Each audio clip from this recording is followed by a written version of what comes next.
President Trump's executive order during his time in office has not only impacted race, gender, and diversity government programs, but it's also left many confused on what it all means. Here to discuss more is Bloomberg Law's labor and employment reporter, Paige Smith, live from Washington. Paige, thanks for joining us on Quick Take.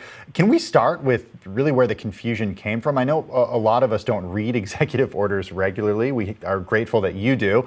So what was different about this one that made it so unclear to contractors and to companies?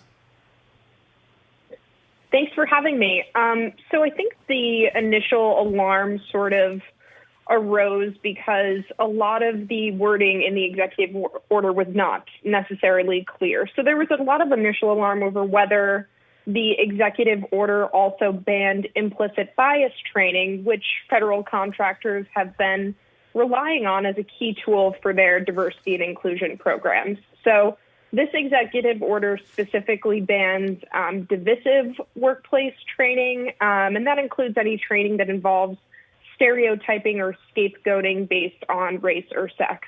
I do think it's important to mention that much of what's mentioned in the executive order is already illegal under long established federal anti-discrimination laws. But again, as I said, that wasn't immediately clear given how the order was worded. Yeah, as you wrote recently, the executive order bars the use of concepts such as white privilege and white fragility.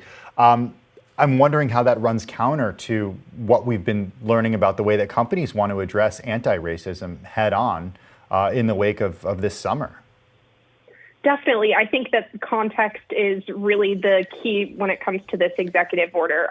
This was passed at a time when companies are really having a lot of conversations about how to boost their workforce diversity following the killing of George Floyd. And I think that the Trump administration was the wording was not clear in this executive order, and I think that did create a lot of confusion. And it's been confusing for folks to this day.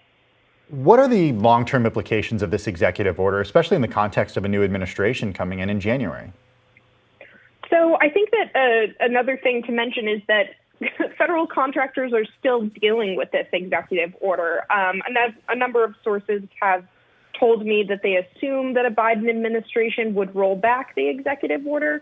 But again, the inauguration isn't until January 20th, and the Biden administration could potentially replace it with something more forward-looking and something that could perhaps encourage more diversity and inclusion training, but we just don't know that at this time. One thing I was surprised to see, based on the articles that I read that you wrote about this, was how much confusion it's created for government contractors. Because an executive order like this, it doesn't just have implications politically, which I think certainly, looking back on this, a big part of it was political, but it requires companies to really seriously think about the way that they're working with the government. Take us through how that is.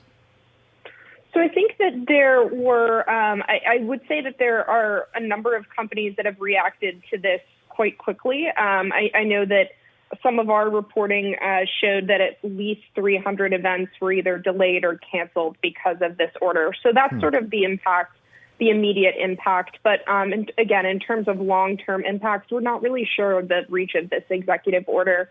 A lot is unknown with the Biden administration at this time, but sources have told us that companies are going to continue to closely look at their training materials moving forward, even under a Biden administration, because the executive order was using language from previously established anti-discrimination laws. So I think it's a good reminder for companies to closely review their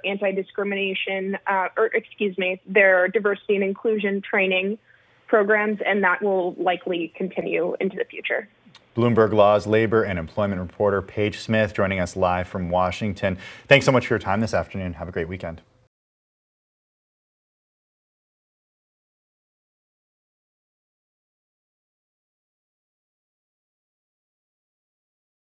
The biggest stories the moment they happen from around the globe. Subscribe to Bloomberg Quick Take now for insight in an instant.